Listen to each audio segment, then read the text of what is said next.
Following table shows part of the common substance which are reused. Table दे के रखिए कौन कौन से सब्सटेंस रीयूज्ड हुए हैं.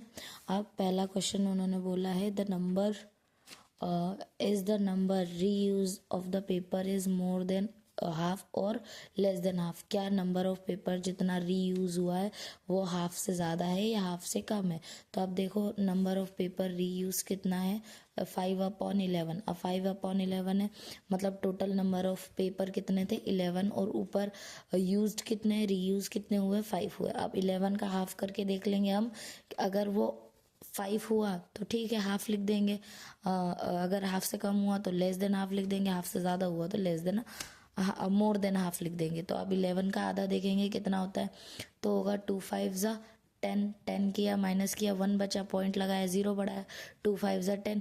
तो 11 का आधा कितना होता है 5.5. लेकिन ये तो 5 ही है मतलब हाफ से कम है तो लेस देन हाफ लिखेंगे. The number of reuse paper is less than half. Next इसी के अंदर क्वेश्चन है रीअरेंज द फॉलोइंग. अब इनको है ना रीअरेंज करना है लार्जेस्ट नंबर से स्मॉलेस्ट नंबर पे. तो अब क्या करेंगे सबका एलसीएम लेंगे.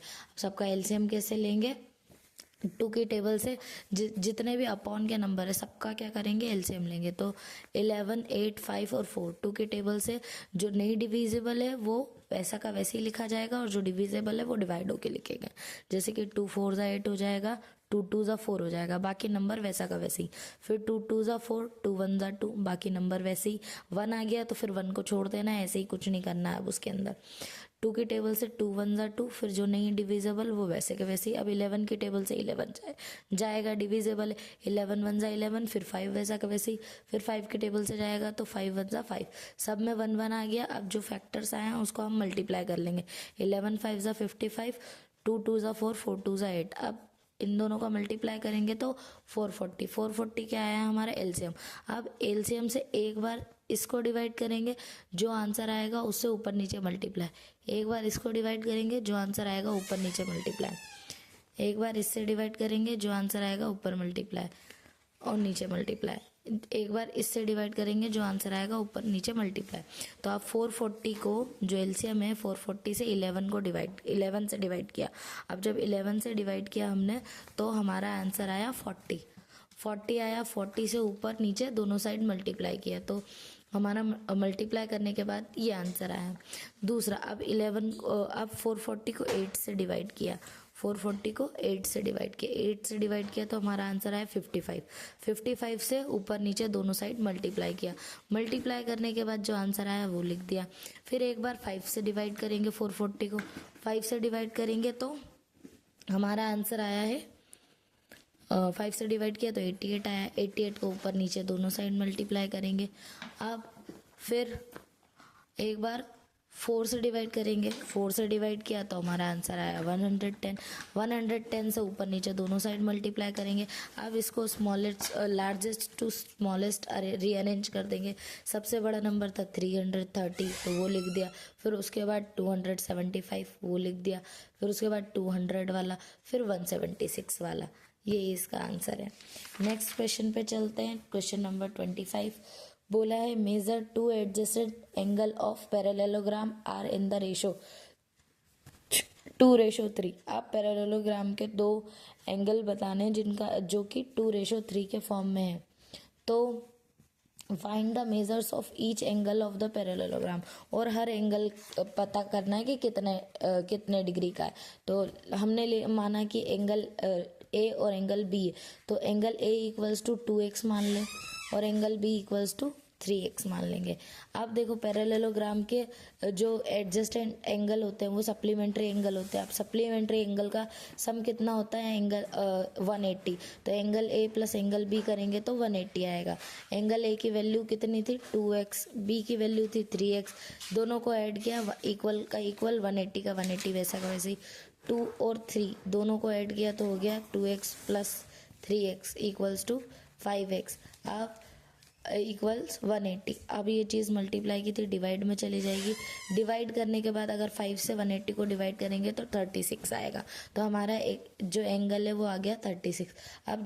अब लिख लेंगे एंगल ए इक्वल्स टू कितना था 2x, तो 2 का तो 2 वैसा का वैसे x की जगह 36 से 2 में मल्टीप्लाई करेंगे हमारा एंगल आ जाएगा 72। फिर एंगल बी इक्वल्स टू कितना था 3x, 3 की जगह 3, x की जगह 36 से मल्टीप्लाई करेंगे एंगल आ जाएगा 108। अब जो पैरेललोग्राम के साइड्स होती है ए इक्वल होगा एंगल सी के, तो एंगल सी के इक्वल होगा तो वो क्या होगा, वो भी 70 डिग्री का, एंगल ए 72 का, तो एंगल बी भी 70, एंगल सी भी 72 डिग्री का। एंगल डी जो है वो एंगल बी के बराबर होगा, तो अगर एंगल बी 108 डिग्री का है तो ये भी 108 डिग्री का होगा, तो चारों एंगल आ गए। अब नेक्स्ट क्वेश्चन है question number 25, find the such 3 numbers in the ratio 1:2:3 whose sum of their cube is 4500। अब बोला है कि रेशो पता नंबर्स पता करना है जिनका रेशो दे रखा है 1:2:3 और जिनके क्यूब का सम जो है वो 4500 है।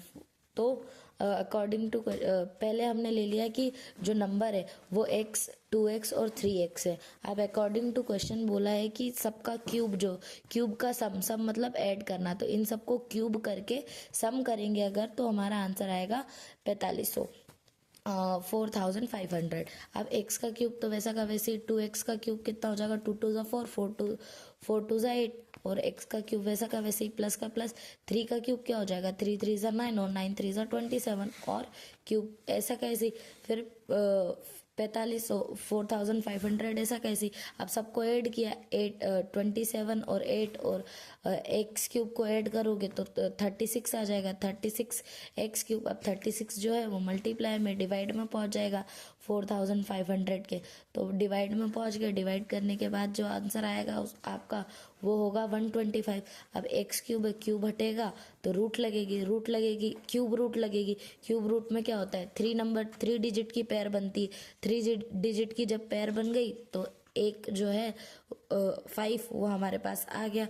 अब x की वैल्यू आ गई 5, तो हमारा क्या था, एक तो x तो था तो x की तो वैल्यू 5 आ गई, 2x है तो 2 का तो 2 और x की जगह 5, 2 5 ज़ा 10, 3 का 3, x की जगह 5 तो 3 5 ज़ा 15।